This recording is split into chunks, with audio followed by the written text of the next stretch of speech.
Radio 870 UCR. Soy Gloriana Rodríguez Corrales.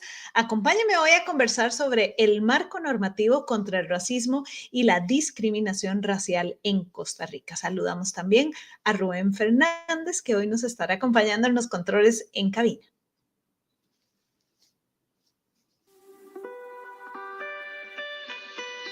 Continúe en sintonía de la Radio 870 UCR.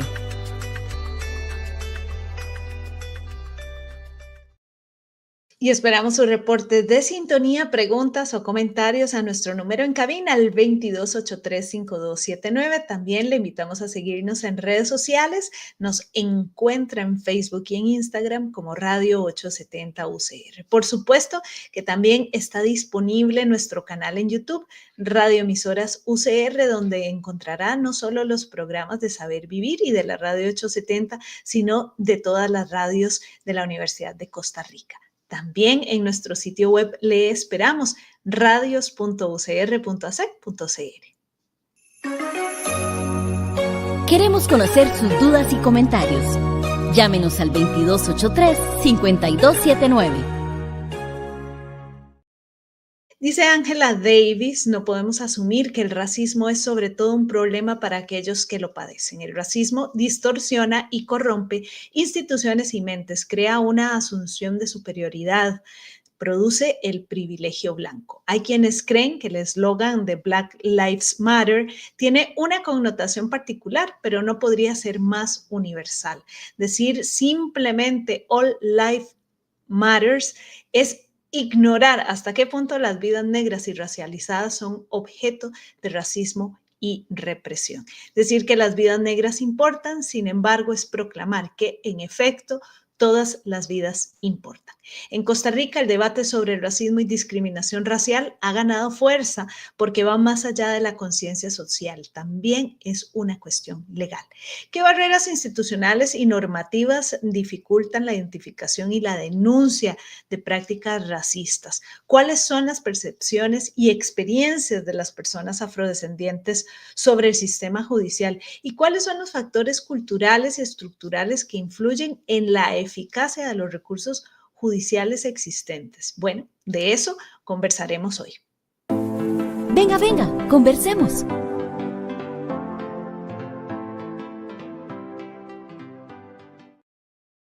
Y es por ello que recibimos a Shashira Douglas y de esta cita que dije de Angela Davis. Shashira, la tomé del texto que vos nos compartiste y del texto que vos hoy nos vas a presentar. Decir que Shashira es consultora en general, no de la Facultad de Derecho de la Universidad de Costa Rica. Le pedimos a nuestro compañero que nada más le deje eso ahí. Solamente vos sos tesiaria en la Facultad de Derecho y del documento y de la investigación que vamos a hablar hoy es lo que vamos a estar conversando. ¿Cómo estás? Bienvenida. Buenos días, Gloriana, y buenos días a todas las personas que nos están escuchando. Y muchísimas gracias por la precisión de eso, de que soy consultora legal con experiencia en derechos humanos, pero no soy consultora de la Facultad de Derecho, para dejar eso en claro. Bueno, primero quería agradecer esta invitación y honestamente pensé mucho como en qué decir de manera introductoria y generalmente cuando uno escucha la radio y así, uno escucha cómo personas dicen que es un honor estar en este espacio y demás. Y yo la verdad considero que sí, es muy importante estar en este tipo de espacios, dialogar sobre un tema tan importante que en fin de cuentas, más allá del marco normativo, termina siendo un tema sobre el acceso a la justicia que pueden tener las personas afrodescendientes cuando son víctimas de prácticas racistas en Costa Rica. Pero si yo hubiera podido decidir no estar acá porque fuera un tema que no es relevante, no lo hubiera estado, no me hubiera gustado que este tema, como usted mencionó, que fue resultado de mi tesis de licenciatura en Derecho, que en su momento me hubieran dicho que no tenía relevancia social, relevancia académica ni jurídica, pero lamentablemente no es así. hoy en día, en pleno siglo XXI, es más que necesario pues hablar de estos temas, tomando en cuenta inclusive pues el aumento de los discursos de odio, no solo en Costa Rica, sino a nivel mundial. Y ya haciendo como ese paréntesis, quería también comentar que lo que vamos a dialogar pues no está escrito en piedra. Para mí es más un diálogo que está en constante construcción, y mi propósito de mi participación acá es pues abrir a preguntas, que problematicemos lo que se está viviendo y que podamos pues seguir construyendo caminos que nos permitan la acción y poder transformar las realidades con las cuales vamos a conversar.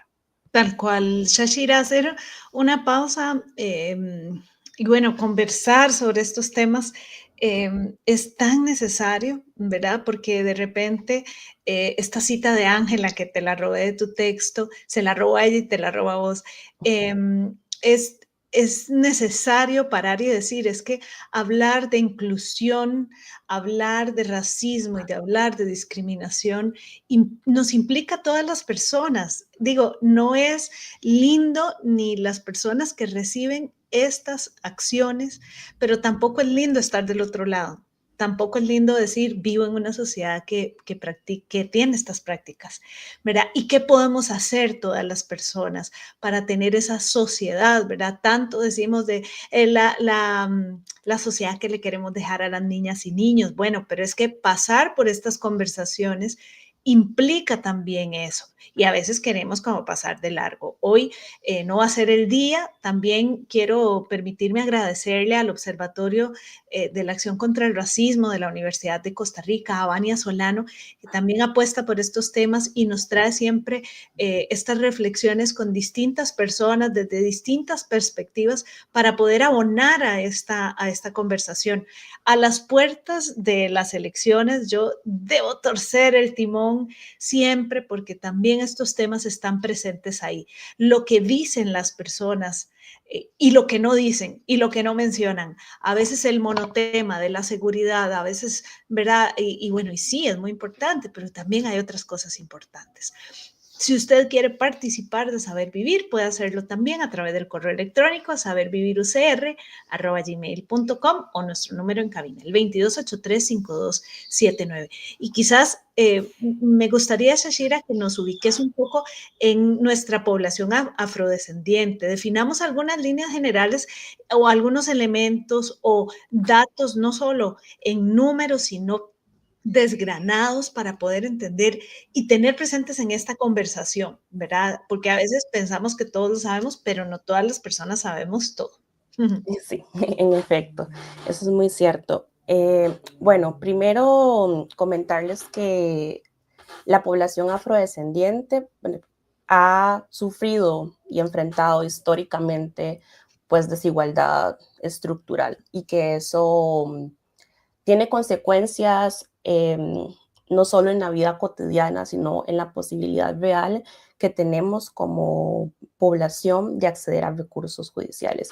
¿Y cómo se mastica o cómo se traduce esto? Bueno, en Costa Rica hay más o menos 334,000 personas afrodescendientes, y esto es casi el 8% de la población. Y a pesar de que sea un porcentaje, digamos, tan pequeño en comparación con el resto del 100%, ¿no?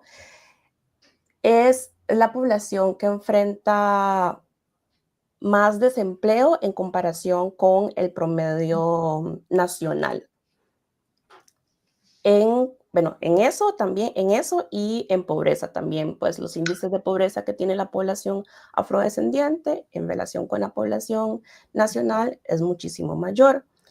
Y esto no solo tiene pues estas implicaciones en que, bueno, tenemos menos acceso al empleo formal, nuestras condiciones de empobrecimiento son mayores, sino que esto se refleja en la posibilidad que tenemos de poder contratar a personas abogadas para que nos asistan o nos representen en procesos legales, por ejemplo, de poder incluso trasladarnos a los tribunales, de poder disponer de ese tiempo que hay que tomarse para poder sostener un proceso judicial, en fin de cuentas.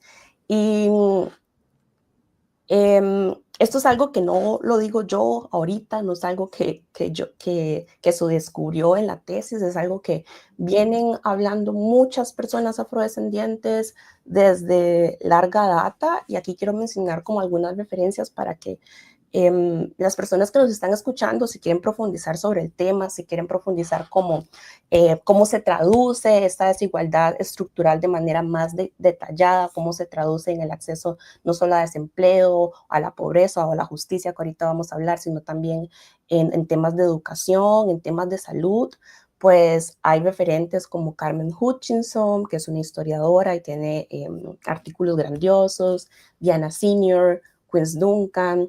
Aquí mismo en el programa de radio hace unas semanas o meses, perdón, hubieron personas que se identifican como activistas digitales que también están pues visibilizando toda esta desigualdad estructural que sufren las personas afrodescendientes, como lo son Rachel Mackenzie o Joy Robleto.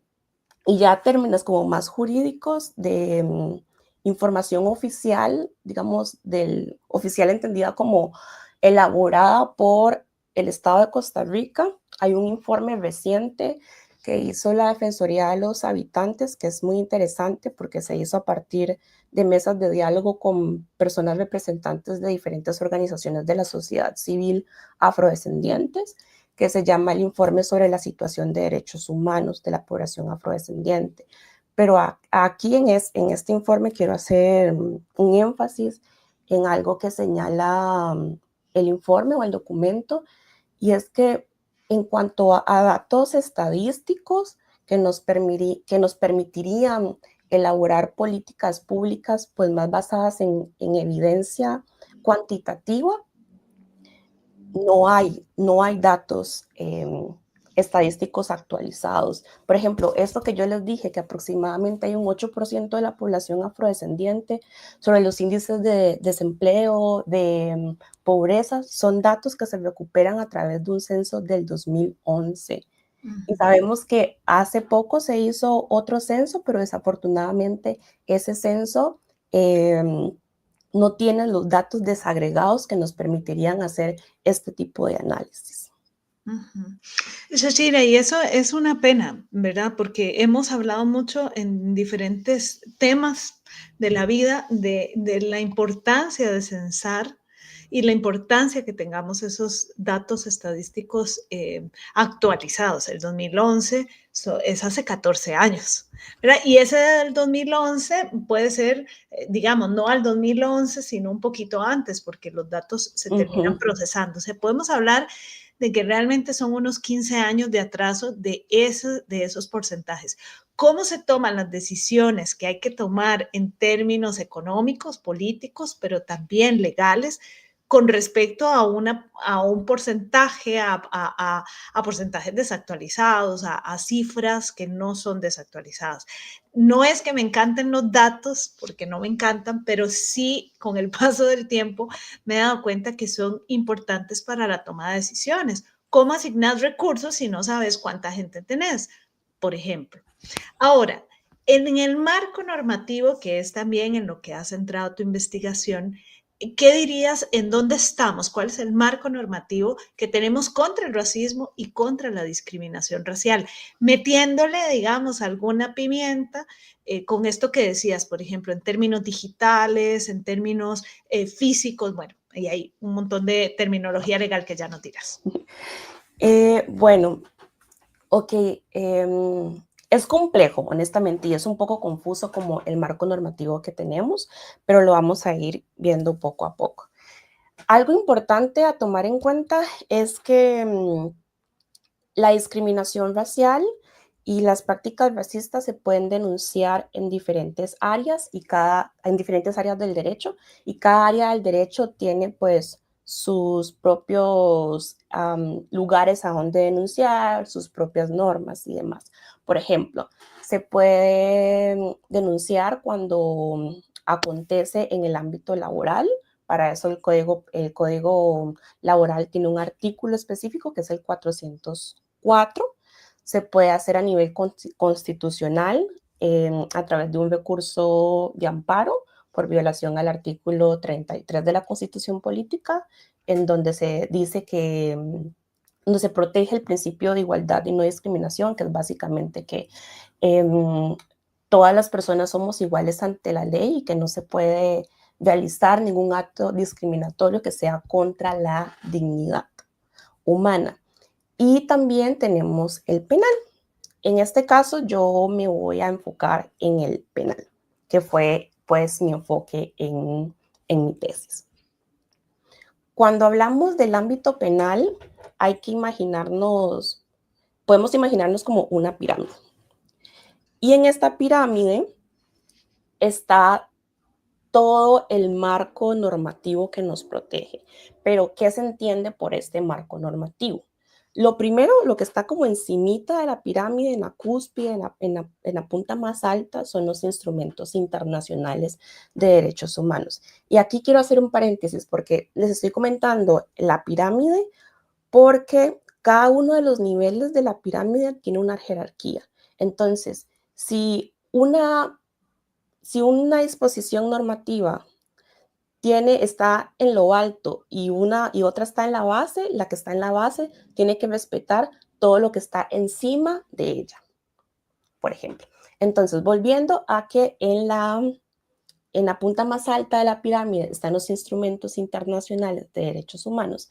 Hay dos que Costa Rica ha aceptado que le obligue, es decir, que Costa Rica debe de cumplir lo que estos instrumentos internacionales de derechos humanos dicen. ¿Y cuáles son estos instrumentos? Bueno, tenemos la Convención Internacional contra todas las formas de discriminación racial y la Convención Interamericana contra el racismo, la discriminación racial y las formas conexas de intolerancia.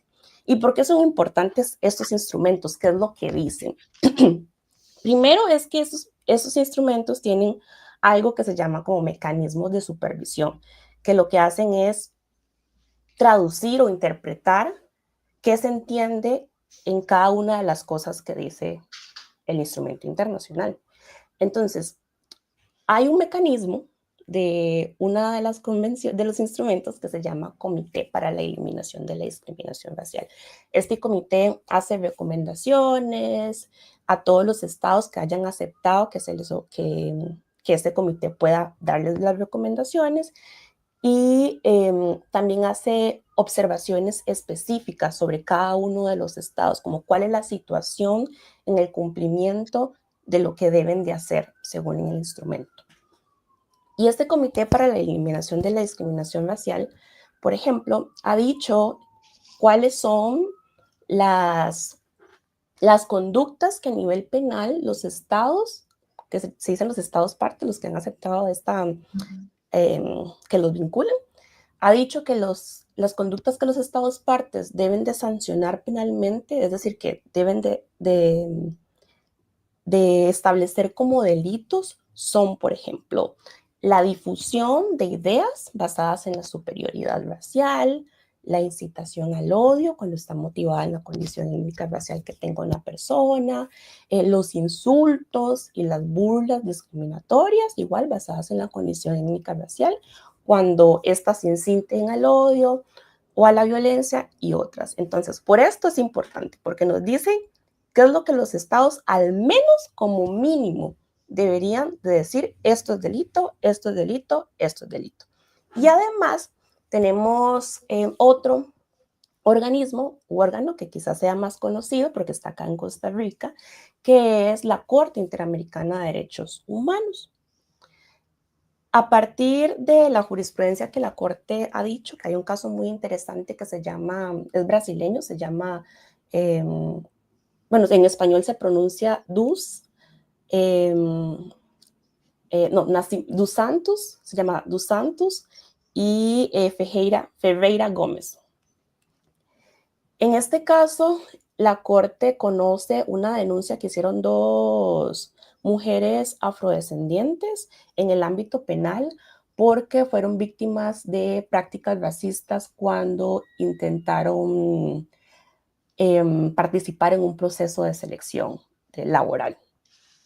Y la Corte acá nos dice cuáles son como los criterios o las pautas o los elementos que los estados deben de tomar en cuenta cuando se denuncia un caso de discriminación racial, cuando se investiga un caso de discriminación racial, cuando se sanciona un caso de discriminación racial.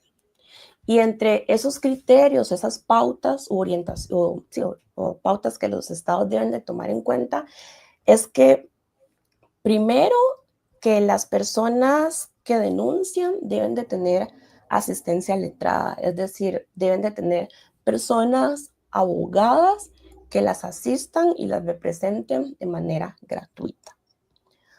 Otra es la interpretación también de manera gratuita. Por ejemplo, en el caso de Costa Rica, hay personas afrodescendientes que hablan criollo, inglés criollo, e inclusive, como me decía una de las personas entrevistadas durante la tesis, si bien hay personas afrodescendientes que hoy en día pueden hablar español, puede ser que se sientan más cómodas hablando en su idioma materno. Entonces también tienen el derecho, pues, a acceder a ese tipo de recursos. Y otra cosa que nos dice sobre la reparación, más allá de denunciar un caso, de que se sancione penalmente, es que la persona puede ser reparada. Y ya para terminar como esta parte de los instrumentos internacionales, quiero decir algo muy importante que dice la Corte Interamericana, y es que le recuerda a los estados que los fiscales, las personas que persiguen, digamos, los delitos, que tienen que impulsar como ese proceso, cuando estamos en casos de actos racistas, hay un interés general, o debería, mejor dicho, de haber un interés general porque la Fiscalía, porque el Ministerio Público, pues ponga en marcha todos los recursos que tiene, porque cualquier delito, dice la Corte, que tenga una motivación racista, aunque se considere menor, atenta contra la cohesión social y contra toda la sociedad. Ahora, ya luego de estos instrumentos internacionales, tenemos la Constitución Política, que tiene este principio de igualdad y no discriminación, que mencioné brevemente con anterioridad, y después tenemos las leyes. ¿Cuáles son esas leyes? ¿Cuáles son esas normas concretas que las personas afrodescendientes tienen para poder denunciar las prácticas racistas que acontecen en Costa Rica? Bueno, aquí vamos a ver la complejidad del asunto. Primero tenemos una ley que se llama la Ley 4230, en donde en principio las personas afrodescendientes podrían denunciar que se les prohibió ingresar a, por ejemplo, un hotel o un club o un centro de enseñanza por el simple hecho de ser personas afrodescendientes, por su condición étnica racial. El problema con esta ley es que no tiene una sanción. O sea, antes la sanción era de 1,000 a 3,000 colones, que hoy en día podría ser como unos 89,000 según mis cálculos. Pero no hay una sanción porque se reformó, o sea, se eliminó esta sanción a través de la creación del Código Penal, porque ahora en el Código Penal hay un artículo que es el 380, que se llama discriminación racial, y donde se prohíbe cualquier medida discriminatoria, cito, así dice, cualquier medida discriminatoria, que pueda estar motivada, entre otras, por la condición étnica racial de la víctima. Entonces, ahí podríamos decir, bueno, ahí yo puedo denunciar cualquier cosa, ¿verdad? Porque ¿qué se entiende por cualquier medida discriminatoria? No, no podemos denunciar cualquier cosa. Y eso no me quiero como adelantar como en las barreras, pero solo tómenlo en cuenta ahí, que no se puede denunciar cualquier cosa. Luego de este artículo tenemos otra norma, que es una ley, que es la ley 7711, en donde las personas afrodescendientes o con la cual las personas afrodescendientes podrían denunciar manifestaciones públicas que ocurran en medios de comunicación, por ejemplo, acá. Siempre y cuando igual, pues, discriminen a una persona por la condición étnica racial. Y luego tenemos otros artículos que no están basados principalmente como el centro no es como tal la discriminación, sino otro tipo de comportamiento, pero que está motivado por la condición étnica racial de la víctima. Por ejemplo, el homicidio. Si una persona mata a otra persona y la razón por la cual la mató es porque era una persona afrodescendiente, eso, bueno, ya sabemos que se puede denunciar, ¿verdad? Si alguien mata a otra persona, eso ya se puede denunciar. Pero ¿qué pasa si mata a una persona por su condición étnica racial?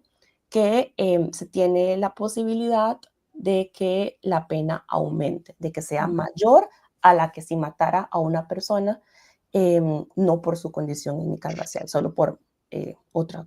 Sí, Shashira, aquí está esa tipificación, no sé si esa palabra se me permite, de crimen de odio sería en este caso. Sí, exacto. Esa es una de las formas de crímenes de odio y de hecho esta reforma se hizo en el 2022 justamente por el proyecto de ley que iba en ese sentido de los Perdón, crímenes de odio. y aquí se meten otras cosas, por ejemplo, que la persona tenga alguna condición de discapacidad y sea afrodescendiente, o que sea una persona de la diversidad sexual y sea afrodescendiente. Aquí empezamos como con diversos niveles también de discriminaciones que no tienen que, o sea, entiendo que estamos viendo las étnico-raciales, pero en la vida puede complicarse también.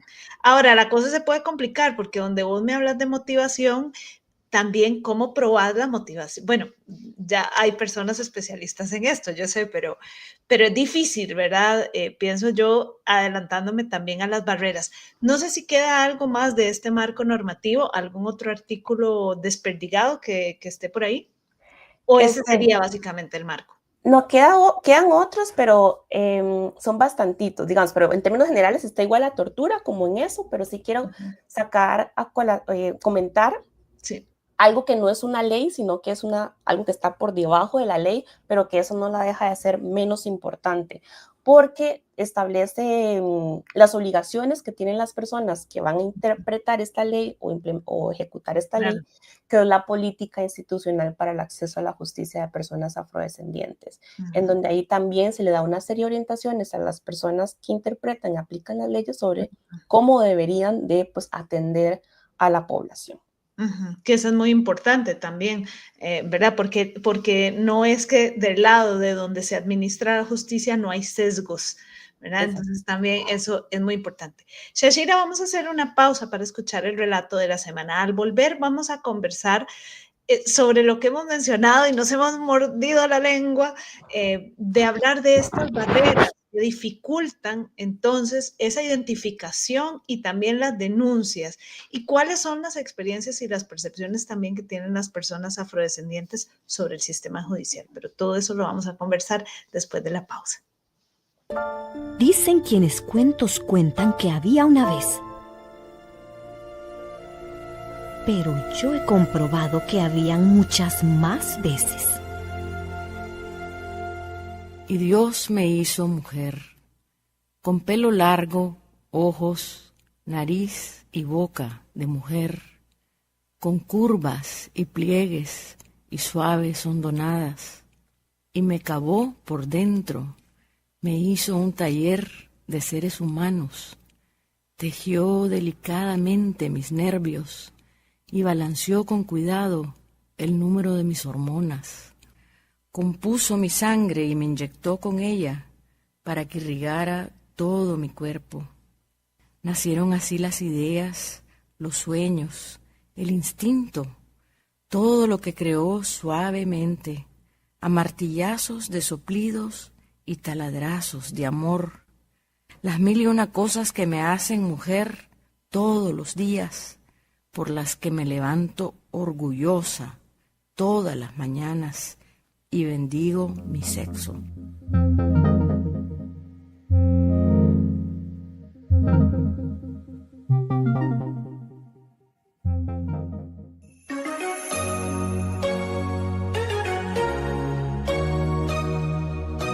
Nos puede escribir a sabervivirucr@gmail.com con dudas, comentarios o reportes de sintonía.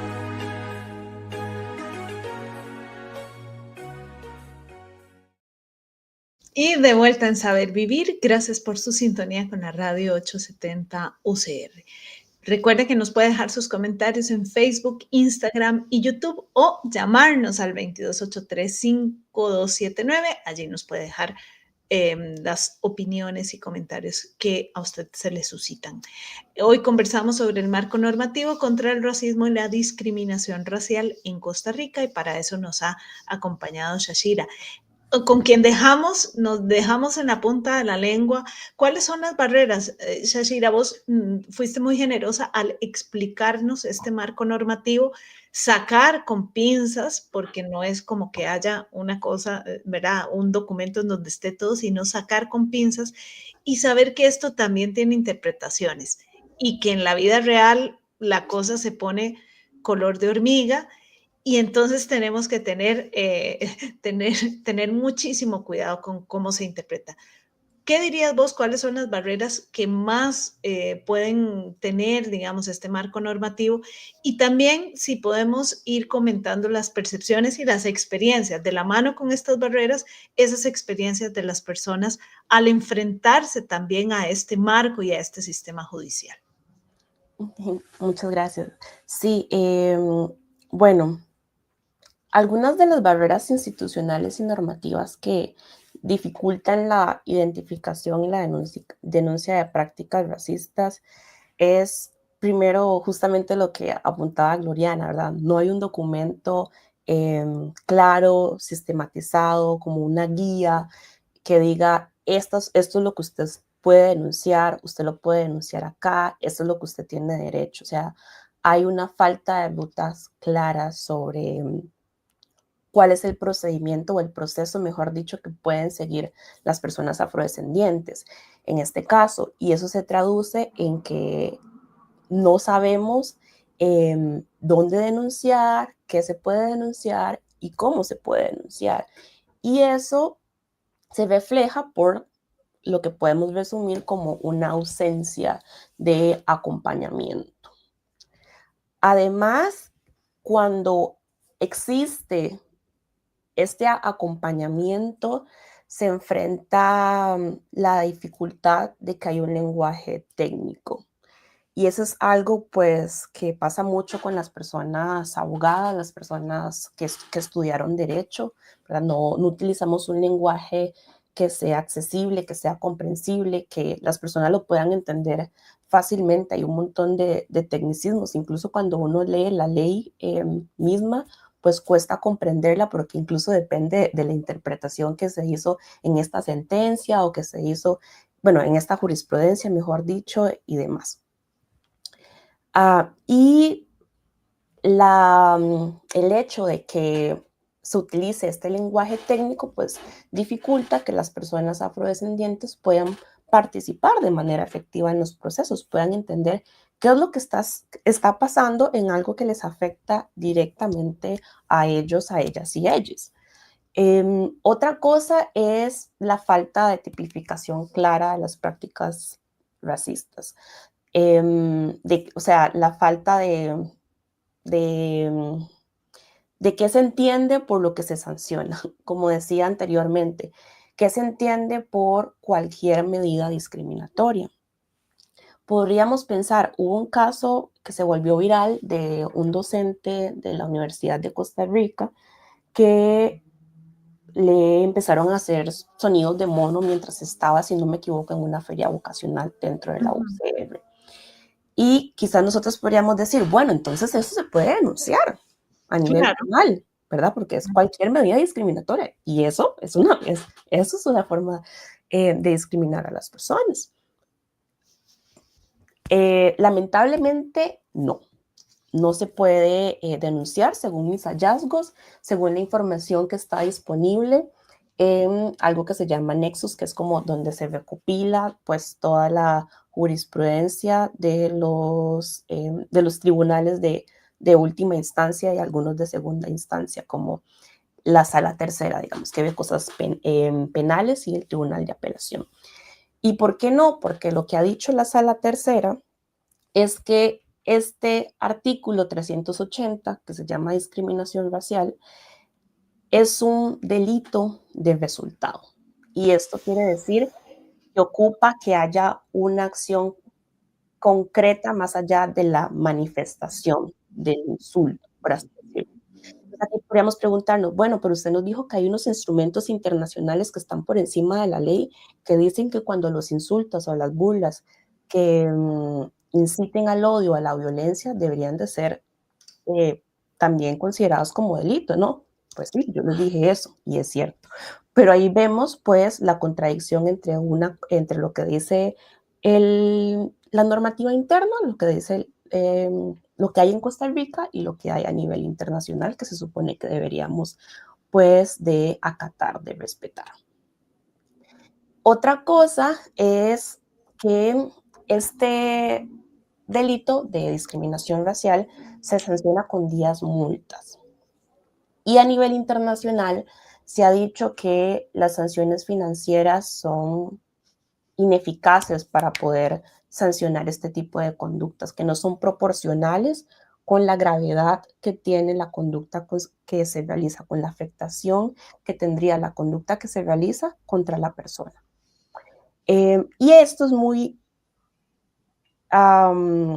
lamentable porque esta sanción de 10 multas no solo es para este delito de discriminación racial, sino que también es para el otro que les comenté de manifestaciones públicas discriminatorias que se hagan en medios de comunicación.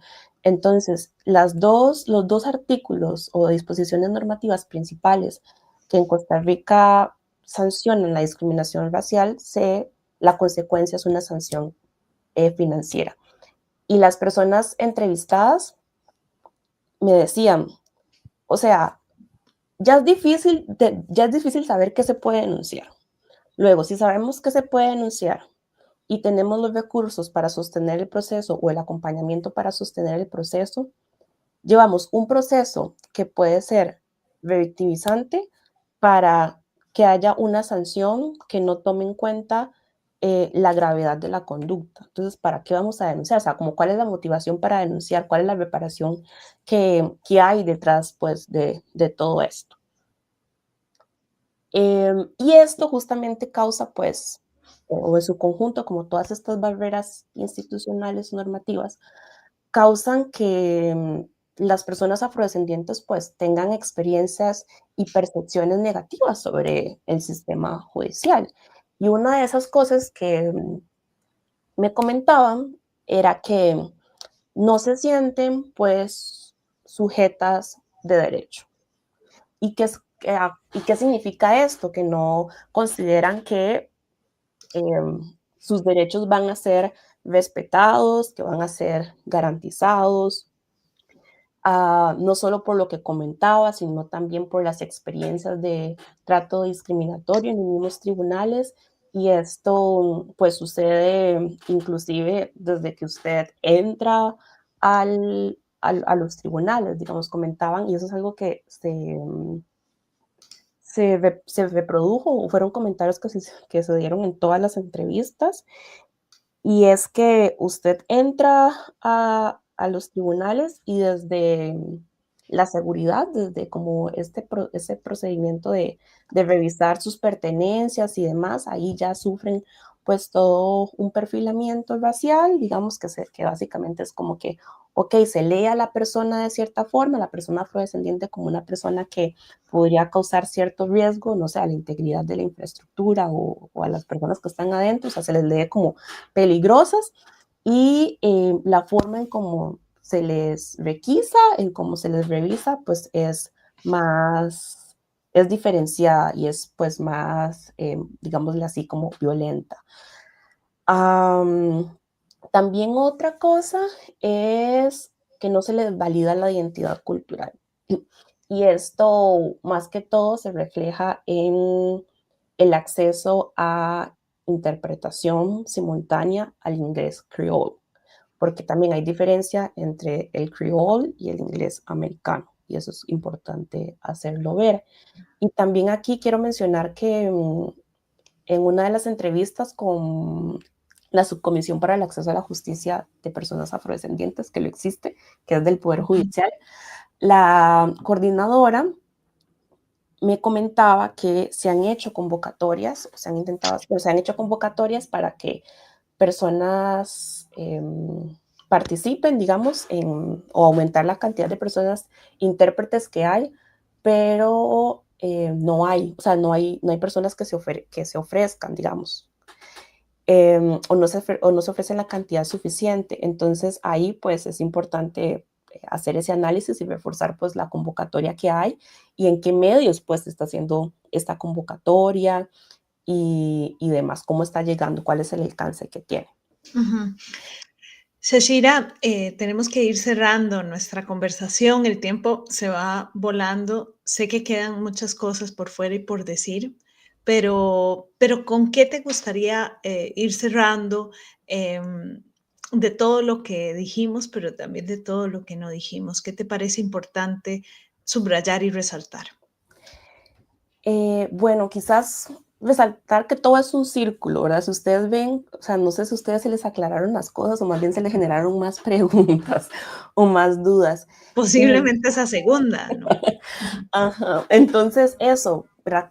Aunque, o sea, es importante como tener en cuenta que hay que cambiar todo, hay que cambiar las normas, hay que cambiar las prácticas sobre todo, y que pues incluso ni el mejor marco normativo que hubiera si en Costa Rica se cumpliera con todo lo que es el derecho internacional, pero las personas afrodescendientes siguen desconociendo cuáles son sus derechos, siguen no sabiendo dónde pueden denunciar, si siguen desconfiando del sistema, si siguen enfrentando barreras lingüísticas, nada, o sea, ni el mejor marco normativo va a ser suficiente. Entonces, hay que atacar pues las dinámicas no solo jurídicas, digamos, sino también sociales, culturales, estructurales. Y por último, algo que a mí me pareció muy importante durante la elaboración de la tesis es tener como eje central de análisis, digamos, las personas académicas, las personas en derecho, la sociedad civil en general y todas las personas que se involucren pues en la creación de marco normativo, ya sea leyes, ya sea políticas públicas, circulares, lo que sea, es la teoría crítica racial, o sea, ver cómo cuando nosotros estamos creando derecho, cuando estamos regulando cómo las personas deberían de convivir entre ellas y qué debería ser prohibido y qué no, quiénes son las personas que creen eso, que crean eso, quiénes son las personas que lo interpretan, quiénes son las personas que lo aplican y desde qué subjetividad lo aplican, lo interpretan, desde qué conocimiento, experiencias de vida y demás lo aplican. Y generalmente pues, son personas que no tienen como esa conciencia o ese enfoque étnico-racial sobre lo que implica ser una persona afrodescendiente en Costa Rica. Ujú. Y que también cuando se arman las leyes, ¿verdad? Todo este paquete, no es como, venga, aplique, ¿verdad? Sino que debería venir también una sensibilización. Esto, ¿verdad? Insistimos, para que la sociedad sea mejor a todo nivel, ¿verdad? Porque la sensibilización, encontrarme en el otro, es clave para poder construir lo que sea que queramos construir de la sociedad. Shashira, sin lugar a dudas, quedan muchas cosas por decir, pero creo que durante el programa hemos tenido mucha información, más preguntas y queremos esas preguntas para poder seguir pensando estos temas, para poder seguir reflexionando en torno a esto que nos cruza, que nos toca la piel, seamos o no personas afrodescendientes, pensarnos es una tarea de todas y todos. No sé si quieres agregar algo más, sino muchísimas gracias. No, nada más agradecer el espacio y reafirmar como todo lo que dijiste y también agregar la importancia de que seamos vigilantes, todas, todos y todes, de lo que está sucediendo. O sea, no basta únicamente con crear, sino también con evaluar, con monitorear y con darle los recursos necesarios humanos y económicos a las diferentes organizaciones y al Estado mismo que se haga responsable, que es el deber, digamos, el primer responsable, de realmente ver qué es lo que está sucediendo con esto y cuál es el estado de la situación. Exacto. Así que Y agradecer también nuevamente a Vania Solano del Observatorio de la Acción contra el Racismo de la Universidad de Costa Rica por regalarnos y propiciar estos espacios de conversación. A Shashira, muchas gracias también a las personas que hacen este programa, lo que es a Cristian Salas, a Rubén Fernández, a Sebastián Torres y a Giselle Mora, que nos acompañan en controles técnicos y también en redes sociales.